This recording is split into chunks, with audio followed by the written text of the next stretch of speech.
सरकारला माझा नमस्कार. अहो सरकार, तुम्ही हे फॉर्म काढलेत, पोलीस भरती, रेल्वे भरती, अजून कुठले असते हां, ते फॉर्म काढता.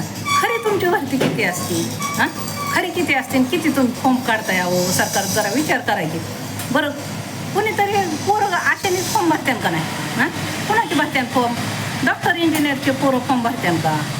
नेत्याचे पोरं फॉर्म भरत्यान का हां? भरत्यान का? तुमचे पोरं फॉर्म भरतात का? बरं, तुम्ही ज्या वेळेला तुमचं जेव्हा तिकीट भेटतं त्यावेळेला तुमचा जीव कसा होतो? आणि तशीच पोरं आशाने आहो कितीला का असाना फॉर्म, पण त्या आशाने भरतात. आहो आशाने भरतात आणि पुन्हा बॉडी भरली पाहिजे काय, अजून मेहनत किती घेतात. आईवडिलांनी त्यांना इकडून पैसा घे, तिकडून पैसा घे, कुणाकडून उष्ण पाष्ण घे, खायला घालतात चांगलं चांगलं, पोराची बॉडी झाली पाहिजे म्हणून हां. आणि इंटरव्ह्यूला पोरगं येतं, यायचं फुकट आहे का हो? रेल्वेची गाडी खर्ची लागते, खाण्यापिण्याचा खर्च लागतोय, तिथं 2 दिवस मोडतात आहे. आणि तुम्ही धाडची धाड वागावणे पोरगं कशात तरी फॉल्ट काढताय आणि फेल करताय. अहो काय सांगू, तुझ्या पोराचे हाल होत्यात हो. लय आशाने फॉर्म भरलेला असतं. गरीबाची मुंडकी मोडू नका हो, गरीबाचीच लेकरं फॉर्म भरतात ही. तर असं करू नका.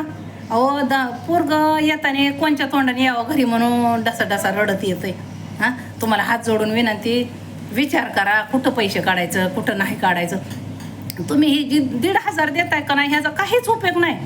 1,500 देताय ती कुणाला देताय आणि कुणाला नाही हां. आहे का उपयोग? ह्या हाताने घ्यायचं आणि ह्या हाताने द्यायचं, गरीबाकडून घ्यायचं आणि श्रीमंताला द्यायचं, असंच काम आहे का नाही? तुम्हाला हात जोडून विनंती आहे, बघा विचार करा ह्या गोष्टीवर तरी निदान.